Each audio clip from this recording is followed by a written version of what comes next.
በመላው ዓለም የምትገኙ የወተት ቻናል ተከታታዮች እንደምን አላችሁ? እንደምን ሰነበታችሁ? እንደምን ከረማችሁ? እኔ እግዚአብሔር ይመስገን ሁሉ ሰላም፣ ሁሉ መልካም ከኔ ውዶችዬ። ለዚህ ቻናል አዲስ የሆናችሁ ላይክ፣ ሼር፣ ሰብስክራይብ፣ ኮሜንት በማድረግ አበረታቱኝ። የደወል ምልክቷንም አንድ ጊዜ በመጫን ቤተሰብ ሁኑ። ሁልጊዜ የምለቃቸው ቪዲዮዎች እንዲደርሷችሁ ካሰባችሁ የደወል ምልክቷን አንድ ጊዜ መጫንን አትርሱ። ዛሬ ግጥም ይዤላችሁ ቀርብ ያለው በአረብ ሀገር ውስጥ ለምትገኙ እህቶቼ የተገጠመች ግጥም ናት እና ተመልከቱ። እስከነ መጨረሻው ቪዲዮውን ተመልከቱ፣ ይጠቅማችኋል። የግጥሙ ርዕስ አይዞሽ እህቴ፣ አይዞሽ እህቴ ስደት ላይ ያለሽው በሰው ቤት አቅምሽን ጉልበትሽን ያጣሽው፣ ሳውዲ ላይ ዱባይ ላይ ባህሬን ላይ ያለሽው ለጋውን እድሜሽን በአሳብ ጨረሽው። አይዞሽ እህቴ ኩዌት ላይ ቤሩት ላይ ኳታር ላይ ያለሽው መከራ ሲቃይን በሰው ቤት ያለፍሽው፣ መከራ ሲቃይን በሰው ቤት ያለፍሽው። አይዞሽ እህቴ ጆርዳን ላይ የመን ላይ ሱዳን ላይ ያለሽው በስራ ተጠምደሽ ድካም ያመጣሽው፣ በስራ ተጠምደሽ ድካም ያመጣሽው። አይዞሽ እህቴ በፍርሃት መብትሽን ግዴታ ያረግሽው፣ አይዞሽ እህቴ እናት አባትሽን ወንድም እህትሽን እጅግ የናፈቅሽው፣ ልጅሽን ዘመድሽን በጣም የተራብሽው። አይዞሽ እህቴ ሀገርሽን ቀየሽን ሁልጊዜ ማትረሽው፣ አይዞሽ አልፋለሁ በሚል አጉል ተስፋ የተንከራተትሽው። አይዞሽ እህቴ፣ አይዞሽ እህቴ ሀገር ትገቢያለሽ ሁሉንም አልፈሽው፣ አይዞሽ እህቴ ሀገር ትገቢያለሽ ሁሉንም አልፈሽው። ውድ የሀገሬ ልጆች፣ የቻናሌ ተመልካቾች፣ ይህ ግጥም እንደተማራችሁበት እንዲያስተማራችሁ ሙሉ ተስፋ አለኝ። እንደወደዳችሁት ለሌሎች እንዲደርስ ላይክ ሼር በማድረግ ቪዲዮ ቫይራል እንዲወጣልኝ አበረታቱኝ የኔ ማሮች። እና አዲስ ቪዲዮ ሲለቀቅ እንዲደርሳችሁ የደወል ምልክቷን አንድ ጊዜ መጫንን አትርሱ ውድ የሀገሬ ልጆች። እና በአረብ ሀገር ስንኖር ብዙ ውጣ ውረዶችን እናልፋለን፣ ብዙ ችግሮችን እናልፋለን፣ ብዙ ህመም ይደርስብናል፣ ብዙ በደል ይደርስብናል፣ ብዙ ስቃይ ይደርስብናል፣ ብዙ ረሃብ፣ ጥማት፣ ሙቀት ይደርስብናል። ያን ሁሉ በትዕግስት ማሳለፍ አለብን። በትዕግስት ታለፍነው መቼም እኛ የወደፊት ተስፋ ይኖረናል ማለት ነው።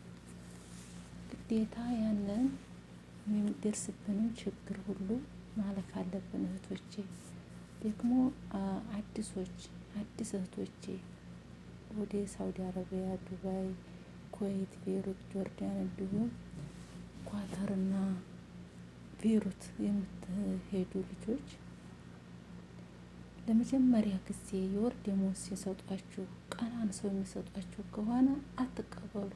መልሱን ወደ ኤጀንሲ ብላችሁ ሪበሉ። ለመጀመሪያ ጊዜ ዝም ካላችኋቸው አረቦች ያንገላቷችኋል፣ ያንከራትቷችኋል፣ ያሰቃያችኋል። ሁልጊዜ ደመወዛችሁን ይቆርጣሉ። ስኔ ተሰበረ ብለው ይቆርጣሉ። ማን ካጠፋ ብለው ይቆርጣሉ። ልጆቻችሁ የሰበሩት እናንተ ሰበራችሁ ትባላላችሁ። ስለዚህ ግዴታችሁን እንደምታውቁ ሁሉ መብታችሁንም ማወቅ አለባችሁ የኔ ማሮች። መብታችሁን የማታውቁ ከሆነ መጫወቻ ነው የምትሆኑት። ጢባ ጢቤ ነው የሚጫወቱባችሁ ታውቃላችሁ። ስለዚህ ለመጀመሪያ ጊዜ ዝም አትበሉ። ተናገሩ፣ በምልክት ተናገሩ።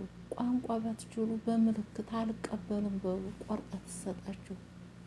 ስትቆርጥባችሁ ከደሞዛችሁ ላይ በምልክት አልቀበልም ውሰጅኝ ወደ ኤጀንሲ በሉ። ኤጀንሲን ያውቁታል። ኤጀንሲ ስትሏቸው ይገባቸዋል። ስለዚህ እነሱም ስለሚያውቁት ማለት ነው።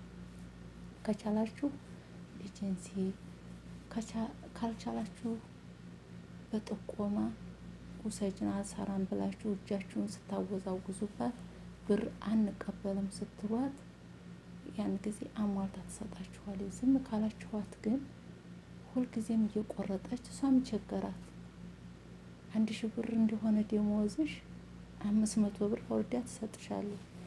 ያን 500 ብር እኛ ምን እናርገው ስንልክ ደግሞ 100 ብር ወይ 200 ብር ይቆረጣል። 300 ብር ወደ ሀገር ሲገባ ምንድነው የሚሰራ? ምንም እንደማይሰራ ጉልበታችን እንዲሁ በቃ ወይ ከዘመዶቻችን ንጹህ አየራችን የኢትዮጵያ አየራችንን ተቀብለን ከእህት ወንድሞቻችን ከእናት ከአባቶቻችን ወይ ሲቆረጥባችሁ ደሞዛችሁ ዝም አትበሉ። ግዴታችሁን መብታችሁን እንደ ግዴታችሁ አትውሰዱት። ግዴታ እንዳላችሁ ሁሉ መብትም አላችሁ።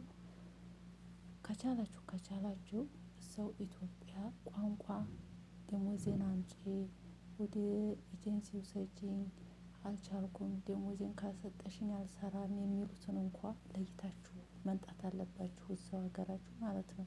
መማር አረብ ሀገር መጀመሪያ ከሄዱ ሰዎች ልምድ ካላቸው ሰዎች መውሰድ አትናቁ። ማንኛውንም ነገር ልምድ ሲሰጧችሁ ስቃችሁ የሆነ እንትን ብላችሁ እንትን የምትሉ ልጆች አላችሁ። እዚህ ስትመጡ ግን መላው ጌጣችሁ ይገባል ማለት ነው። ስለዚህ ሲያስተምሯችሁም አትናቁ፣ ተቀበሉ። ትምህርት አትናቁ። ማንኛውንም ነገር ካወቃችሁ አርድሻለሁ እዚህ ጋር ብትልሽ ታውቂያለሽ፣ እንደምታርጅ ስለምታውቂ ትጠባበቂያለሽ። ገባሽ? እና ደሞዛችሁን አታስቆርጡ ነው የምለው እኔ። የምመክራችሁ ተደሞዛችሁ ላይ ሲቆረጥ ዝም አትበሉ። ዝም ብላችሁ አትመልከቷቸው። አመቱን ሙሉ 2 አመት ሙሉ ኮንትራት እስከምትጨርሱ ድረስ እየቆረጡ ነው የሚሰጧችሁ። መጀመሪያ መቁረጥ ከለመዱ ማለት ነው። ካለመዱ ግን ያችኑ ቀኗንም አታሳልፉ። የወር ደሞዛችሁ የምትቀበሉባት ቀን የመጣችሁባት ቀን ዛሬ ብታልፍ ነገ አታሳልፉ ማለት ነው። የዕለት ዕለት ባይሰጧችሁ በማግስቱ ትላንትና እኮ ደሞዝ ቀኔ አልፏል፣ እኔ መላክ እፈልጋለሁ፣ ደሞዜን እፈልጋለሁ አንጡ ብላችሁ መቀበል። ተተጠራቀመ እነሱ ላይ ገንዘቡ ያሳሳቸውና ሴኩሪቲ በሌለበት አካባቢ ወስደው ይጥሉሻል። ገንዘቡ ሲጠራቀም ምንም አትሆንም፣ ሊገሉሽም ይችላሉ። ስለዚህ እናንተ አለማጠራቀም እነሱ ጋር ደሞዛችሁን አታጠራቅሙ። ተቀበሉ በየሰዓቱ ደሞዛችሁን ውሰዱ። አታስቀምጡ፣ ዝህም አታስቀምጡ። የ2 ወር ከያዛችሁ ላኩ ወደ ሀገራችሁ። እኛ በሰው ሀገር ሆነን የሚገጥመንን አናቅም። ብር ከ2 ወር ከ3 ወር ውጭ መያዙ ራሱ ጥሩ አይመጣም። እና ውዶች ተጠንቀቁ፣ አይዟችሁ። እኛም ይሄንን ስደትን አልፈ ነው በሰላም በሰናይ ሰርተን በሰላም ወደ ሀገራችን እናት አባታችን ወንድም እህቶቻችንን ለማየት ያብቃን። ንጹህ የኢትዮጵያ አየርን ለመውሰድ ያብቃን እያልኩ የዘወትር ጸሎቴ ነው የኔ ውዶች። እና በርቱ፣ ጥንካሬ ብርታትን ያድልልኝ ውዶችዬ። በሌላ ቪዲዮ እስከምንገናኝ ሰላማችሁ ብዝት ትርፍርፍ ይበልልኝ። ለሌሎች እንዲደርስ ላይክ፣ ሼር፣ ሰብስክራይብ በማድረግ አግዙኝ ውዶች።